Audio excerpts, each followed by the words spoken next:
Բարև ձեզ։ Այսօր մենք զրուցելու ենք Հայոց համազգային միասնություն կուսակցության անդամ Արցախի լրագրող Տիկին Ռուզան Իշխանյանի հետ։ Ինչպե՞ս եք Տիկին Ռուզան։ Շնորհակալություն։ Տիկին Ռուզան, երեկվանից համացանցը պայթել է Նիկոլ Փաշինյանի եւ Արցախցի կնոջ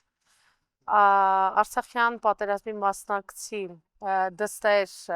միջադեպով, ձեր գնահատականը այդ միջադեպին, նաև այն Փաշինյանի արտահայտությանը, երբ նա Արցախից տեղահանվածներին անվանեց փախածներ։ Ես կտրականապես դեմ եմ հասարակության մեջ թշնամություն եւ ատելություն սերմանելուն։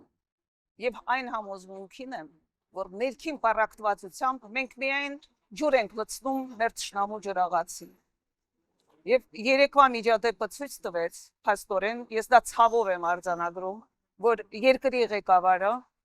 ամենաբարձր մակարդակով թշնամություն եւ ատելություն սերմանեց հայ ժողովրդի մի հատվածի նկատմամբ, այս դեպքում արցախցիների նկատմամբ։ Փախածներ անվանել, դա շատ մեծ սխալ թույլ տվեց վարչապետը։ Ովքեր են փախածները, այն մարդիկ, ովքեր տասնամյակներով պայքարել են ազատության եւ անկախության համար, այն մարդիկ, ովքեր չեն խնայել ոչինչ, որպեսզի իրենք տեսնեն Արցախի վաղվա օրը։ Եվ գիտեք, մեզնից յուրաքանչյուրը կորուստներ է ունեցել այդ պատերազմում։ Արմինեն այդ կինը մեր դաշտային լավագույն հրամանատարներից մեկի աղջիկն է, Մոսյան Մերուժանի աղջիկն է։ Եվ գիտեք, նա արժանապատիվ կեցվածք է ընդունել եւ իրեն ճիշտ է պահել։ Եվ ես ուզում եմ այս առիթը օգտագործել ու ասել, որ չի կարելի թշնամություն, չի կարելի ատելություն սերմանել հայ հանրության շրջանում։ Մենք բոլորս հայ ենք եւ բոլորովին նշանակություն չունի ով որտեղից է եկել։ Եվ չի կարելի փախած անվանել արցախցիներին։ Մենք 9 ամիս բլոկադայի մեջ ենք եղել ու չենք մտածել Արցախը լքելու մասին։ Մանավանդ որ էթնիկ զտում է եղել։ Չենք մտածել, եւ գիտեք, մենք մեզնից յուրաքանչյուրը կորուստներ է ունեցել Արցախի այդ 90-ականներից մինչև 2023 թվականը ընկած այդ պատերազմների ընթացքում։ Ես ամուսին եմ կորցրել, մեկը զավակ է կորցրել, մյուսը քույր եղբայր է կորցրել, եւ մենք արժանապատվորեն շարունակել ենք մեր հարազատների գործը, իրանց կիսատ թողած գործը։ Ու այսօր երբ թույլ չենք տա, ոչ մի արցախցի թույլ չի տա, որպեսզի վիրավորեն իրենց արժանապատվությունը։ Որովհետև մենք պայքարելու, շարունակելու ենք պայքարել մեր ինքնության համար, մեր արժանապատվության համար, մենք պայքարելու ենք հայրենիք վերադառնալու համար։ Եվ սա մեր կամքն է, սա մեր վճռականությունն է, որից չենք նահանջել։ Հետո արդեն ժամանակ Փաշինյանը ներողություն խնդրեց տիկնոջից, նրա որդուց, սա գիտակցված ներողություն էր, թե պարզապես որպեսի այսպես շատ չհալածվեր, հա, Facebook-հայության, ժողովրդի կողմից։ Ես ձեզ ասեմ, այս ամենը արվում է նախընտրական քարոզչության շրջանակներում։ Եվ եթե դուք նկատել եք, երեք նախքան ներողություն խնդրելը մի լրագրողն հարց տվեց, ասեց, պարոն վարչապետ, բայց դուք ճիշտ արեցիք, որ վիրավորեցիք Արցախի նահատակված հերոսի աղջկան։ Նա սկզբում ասաց, վայ, ես այդպիսի բան չեմ արել, արդյոք արել եմ, հետո մի քիչ սպասեց, մի քիչ մտածեց, ասեց, եթե անգամի ճիշտ չեմ արտահայտվել, ներողություն եմ խնդրում։ Ինքը չէր կարող ներողություն չխնդրել, որովհետև ինքը վիրավորել է ոչ միայն Արմինեին, ինքը վիրավորել է հայ ժողովրդի արցախյան հատվածին, նրանց անվանելով փախածներ։ Եվ գիտեք, ուզում եմ այստեղ մի հավելում անել, վերջերս Երևան ժամանեց եվրոպական մի առաքելություն, Եվրամիությունից ժամանած դա խումբ է, որը պետք է աշխատի, այսպես ասած, նախընտրական էս արշավում արտաքին ուժերի միջամտությունը կանխելու համար։ Գիտեք, Եվրոպական դիվանագիտության ղեկավար Կայա Կալասը հայտարարել էր, որ մենք աշխատելու ենք Երևանի հետ, որպեսզի կարողանանք դիմակայել արտաքին ուժերի ճնշումներին։ Հիմա այստեղ այս կոնտեքստում ուզում եմ ասել, որ Հայաստանի վարչապետի համար աշխատող այդ խումբը հավանաբար խորհուրդ է տվել, որ վարկանիշը փրկելու համար, վարկանիշ պահելու համար, այո, պետք է ներողություն խնդրել։ Իսկ ավելի լավ կլինի, որ վարչապետը չսխալվի եւ ներողություն չխնդրի։ Ավելի լավ կլինի։ Տիկին Ռուզան, Հայաստանի գործող իշխանությունները ամեն ինչ արել են եւ անում են, որպեսզի արցախցիներին Հայաստանի ներքաղաքական, հա, այս գործընթացներից հեռու պահեն։ Ըստ ձեզ, ինչքանով է դա նրանց հաջողվեց եւ ինչքանով է հաջողվում այժմ։ Ես ձեզ ասեմ, որ Արցախի ժողովուրդը Հայաստանի ներքաղաքական գործընթացներին մասնակից դարձավ 2022 թվականի հոկտեմբերի 6-ի այդ տխրահռչակ իրադարձությունից հետո, երբ Պրահայում եվրոպական քաղաքական համայնք կոչված այդ կազմակերպության շրջանակներում Իլհամ Ալիևի հետ Նիկոլ Փաշինյանը ստորագրեց մի պայմանագիր, մի փաստաթուղթ, որով Լեռնային Ղարաբաղը ճանաչվեց Ադրբեջանի անբաժանելի մաս։ Փաստորեն վաճառքի հանվեց Արցախը։ Ովքեր էին վաճառքի հանողները։ Այդ մարդու իրավունքների պաշտպաններ կոչեցյալները։ Ժողովրդավարության, այսպես կոչված, մարդու իրավունքների, ժողովրդի ազատ ինքնորոշման համար պայքարող ճակերտներում պայքարող Եվրոպան վաճառքի հանեց Արցախը։ Եվ դրանք դա արեցին իրենց աշխարհաքաղաքական շահերը առաջ մղելու նպատակով։ Գիտեք, այդ ծրագիրը մշակված ծրագիր էր։ Դա ապատահականություն չէր։ Եվ ես մի փոքր ուզում եմ այդ փակագծերը բացել, մի փոքր, որպեսզի ցույց տանք ինչ էր այդ եվրոպական քաղաքական համայնքը, երբ է այդ համայնքը զբաղվել Արցախի խնդրով, որ իր առաջին հանդիպման շրջանակներում վաճառքի հանեց մի ժողովրդի, որը տասնամյակներով պայքարել է ազատության ու անկախության համար եւ հայրենիքի զոհասեղանին է դրել իր լավագույն, իր հերոս զավակների կյանքը։ Ուրեմն, եվրոպական քաղաքական համայնքի նախաձեռնողը Ֆրանսիայի նախագահ Էմանուել Մակրոնն է։ Մինչև Պրահայի հանդիպումը նրան հարցրել էին, դա ինչ հանդիպում է, որ դուք հրավիրում եք այս հակամարտող պետությունների ղեկավարներից ստորագրել այդ փաստաթուղթը։ Նա ասել է, որ մեր նպատակն է եվրոպական տիրույթում ստեղծել մի միություն, որին կարող են անդամակցել ոչ եվրոպական պետությունները, օրինակ Ուկրաինան, եւ նա նշել է Ուկրաինային։ Ինչու՞։ Որովհետեւ Ռուսաստանի դեմ կռվում էր Ուկրաինան, այսինքն Արևմուտքը, Եվրոպան ծրագիր ունեին մեծ հաշվով ինչ անել։ Առաջին հերթին Արցախից հանել Ռուսաստանի Դաշնության խաղաղապահ զորակազմին, առաջին հերթին էթնիկ զտման ենթարկել Արցախը, չկա հայ Արցախում, ուրեմն չկա պրոբլեմ։ Ուրեմն այնտեղ չպիտի ռուս խաղաղապահը կանգնի։ Հետո այս ծրագիրի իր շարունակությունը պիտի ունենա Հայաստանում, եւ ի վերջո վերջնական նպատակը որն էր, որպեսզի Հայաստանից եւ ընդհանրապես հարավային Կովկասից դուրս մղեն Ռուսաստանին։ Սա աշխարհաքաղաքական ծրագիր է, ու այս ծրագիրը իրականացնելու համար Արցախը հանեցին վաճառքի, այդ ժողովրդավարական, այդ մարդու իրավունքների Եվրոպան դավաճանեց Արցախի ժողովրդին եւ որպես գործիք օգտագործեց Հայաստանի իշխանությանը։ Եվ կեղտոտ այս դավադիր գործարքը տխուր էջ բացեց եւ Եվրոպայի պատմության մեջ եւ հայ ժողովրդի պատմության մեջ։ Տիկին Ռուզան, տեսեք, երեք Փաշինյանը իր ներկուսակցական այսպես քարոզարշավի շրջանակում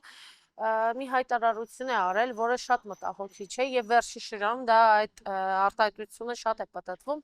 Ասում է, եթե մենք չգանք, պատերազմ է լինելու, եթե սահմանադրական մեծամասնությունը իրենց իշխանությունը չձևավորի, սեպտեմբերին պատերազմ է լինում ու կարծես մատ է թափալիս, հաթաթա է տալիս հայ ժողովրդին։ Սա ինչքանով է վտանգավոր եւ արդյոք ժողովուրդը կուլ կգնա սրան։ Գիտեք, չի կարելի շահարկել, չի կարելի ամեն ինչ քաղաքական շահարկումների նյութ դարձնել։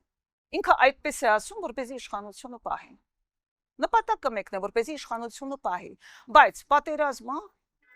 պատերազմի մասին ամեն օր խոսում է Ադրբեջանի նախագահը։ Եվ գիտեք ինքը արդեն ծաղրուցանակի է ենթարկում Հայաստանին։ Նա ասում է. Ես հիմա արդեն օգտագործում եմ Հայաստանի օդային տարածքը առանց հարցնելու Հայաստանի կարծիքը։ Ես շատ պատճառներ ունեմ, որպեսզի չգնամ խաղաղության հայկական կողմի հետ, բայց գիտեք գնում եմ, որովհետև տարածաշրջանի խաղաղությունը կարևոր է, բայց դա չի նշանակում, որ կես տարի հետո ես այս նույն կարծիքին կլինեմ։ Հասկանում եք ինչ է ասում։ Բաց տեքստով առանց դիվանագիտական հնարքների Ադրբեջանի նախագահը հասկացնում է, որ հնարավոր է ես ձեզ հետ ստորագրեմ խաղաղության պայմանագիր, բայց կհարձակվեմ, երբ որ կուզենամ։ Եվ ասել է, որ դա Հայաստանը ինչ է, դա հայկական հող չէ, դա արևմտյան Ադրբեջանն է, մենք կգնանք, կվերցնենք մեր հողերը, երբ որ կցանկանանք։ Հասկանում եք, եւ այս հռետորաբանությանը, նման քաղաքական հռետորաբանությանը չի պատասխանում Հայաստանի գործող իշխանությունը, չի պատասխանում, բայց ժողովրդին վախեցնում է, ասում է պատերազմ է լինելու։ Իսկ մեզ անցած 3 տասնամյակների ընթացքում որևէ մեկը կարողացել է վախեցնել պատերազմով։ Ոչ, ինչու՞։ Որովհետև մենք արժանապատիվ կեցված ունեինք, ընդունել էինք արժանապատիվ կեցված, մենք ունեինք հզոր բանակ, մենք ունեինք խելացի դիվանագիտություն, եւ մեր ղեկավարները եւ Հայաստանի եւ Արցախի հանրապետության հասկանում էին, որ երկրի պետական ազգային շահը պետք է կարողանաս համադրել տարածաշրջանի գլխավոր դերակատարների շահերին։ Երբ դու չես համադրում քո շահերը տարածաշրջանային դերակատարներին, եւ դու հակառակ ես գործում նրանց շահերի, դու ունենում ես տարածքային կորուստներ, եւ քո հակառակորդը քեզ հետ այդպես է խոսում։ Այդ դրան պետք է պատասխանել, ոչ թե ժողովրդին վախեցնել պատերազմով։ Տիկին Ռուզան, խաղաղություն ցանկացած գնով, թե արժանապատվություն ցանկացած գնով։ Արդեն ասացի, արժանապատվորեն։ Գիտեք, ում հետ են հաշվի նստում։ Ուժեղի հետ։ Արժանապատիվ կեցված կընդունած ղեկավարի հետ։ Եթե դու թույլ ես, եթե դու պատրաստ ես կատարել քո հակառակորդի բոլոր տարածքային պահանջները, ասել գիտեք ինչ, հրեն են սարի գագաթին, որ կես տարին ձյուն ալինում էր, ինչներին ա պետք։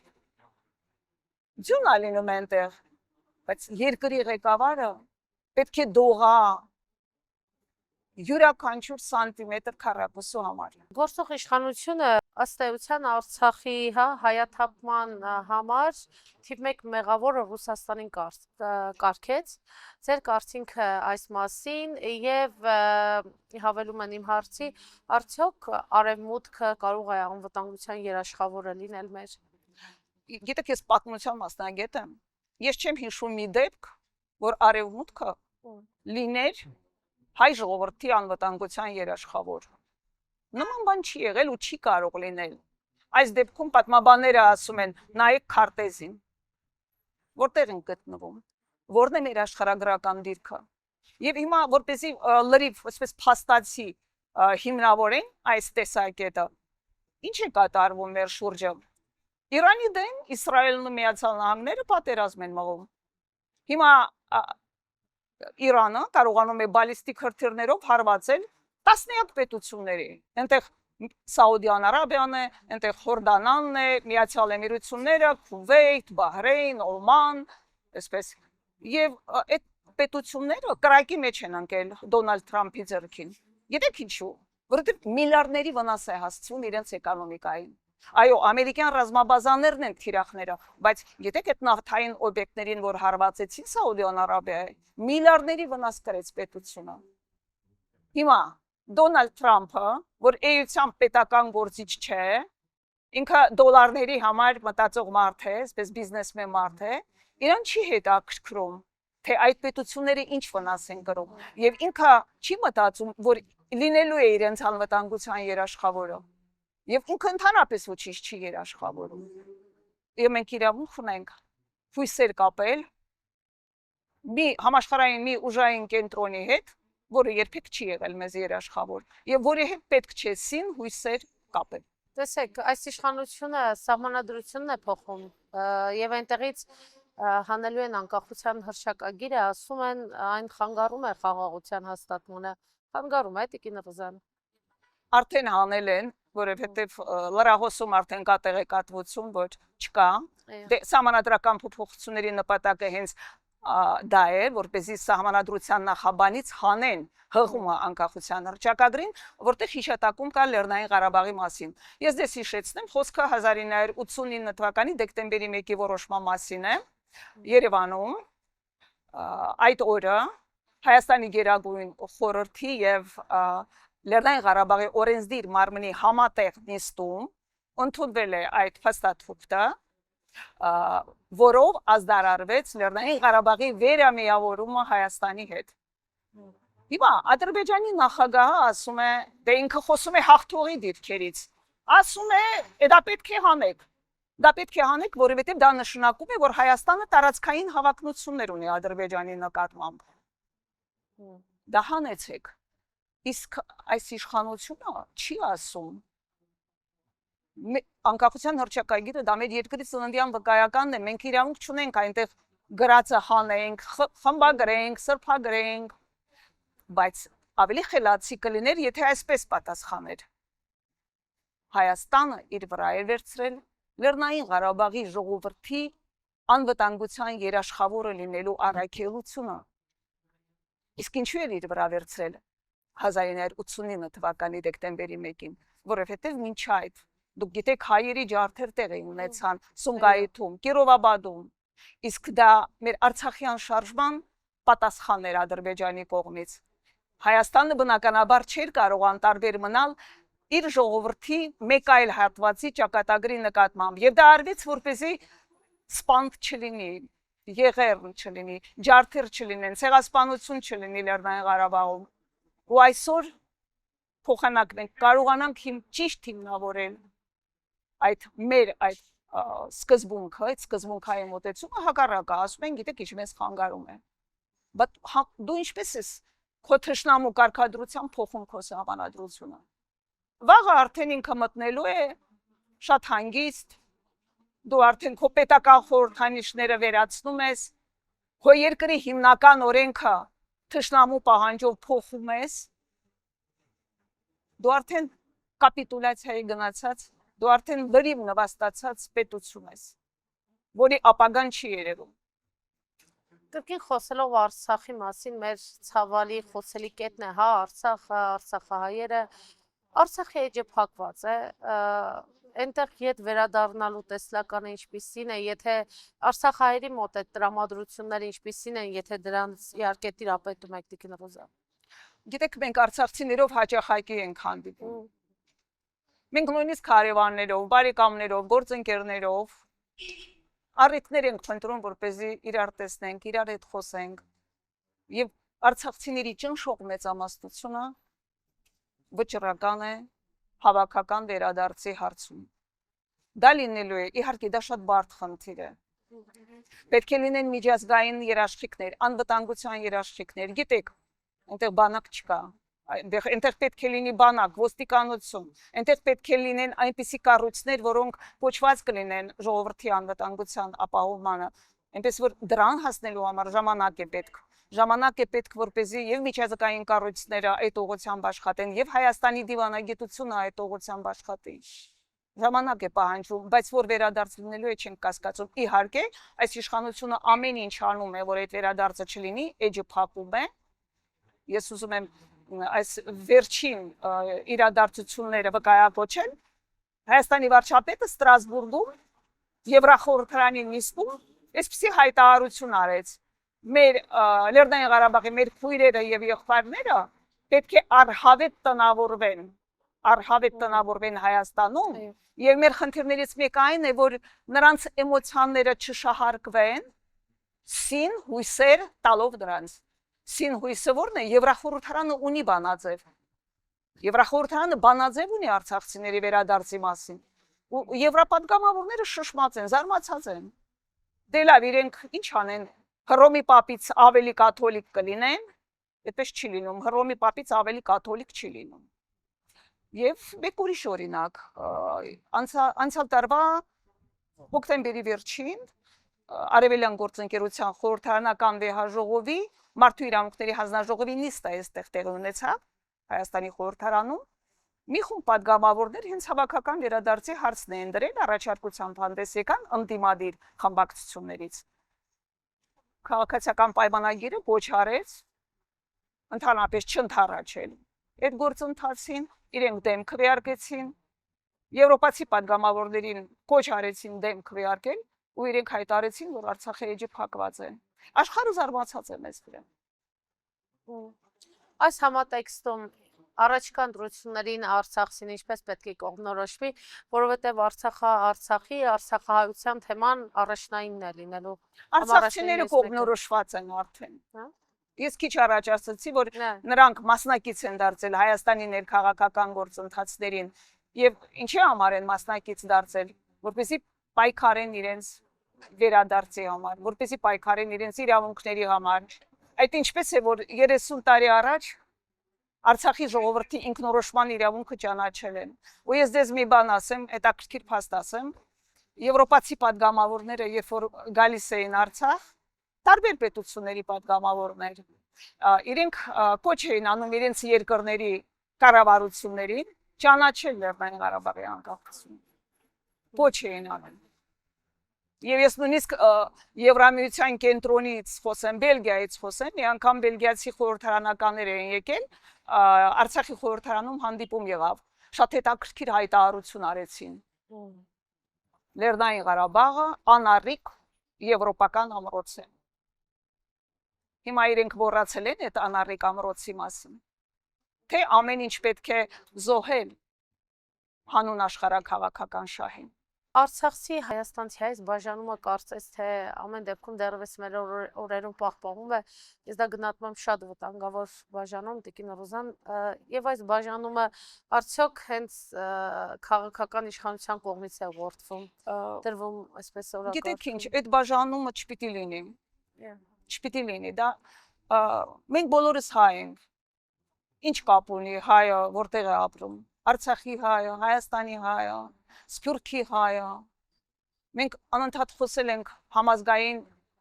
միասնության մասին։ Մենք անընդհատ խոսել ենք, որ բոլոր հայերը, աշխարհի բոլոր հայերը պետք է ձեռք-ձեռքի տան եւ մտածեն մեր երկիրը շենացնելու, մեր հայրենիքը ուժեղացնելու մասին։ Ու վտանգավոր է այդ բաժանումը, որովհետեւ եթե դու բաժանում ես, դու արդեն օգնում ես թշնամուտ, որպեսզի ինքը շատ հեշտությամբ հասնի իր նպատակին։ Դա անընդունելի է։ Եվ վերջում Տիկին Ռուզան, խոսենք ձեր քաղաքական դիրքորոշման մասին, դուք միացել եք Հայոց համազգային միասնության կուսակցությանը, ինչու է այս կուսակցությունը։ Ես առաջարկություն ստացա այդ կուսակցությունից եւ ընդունեցի։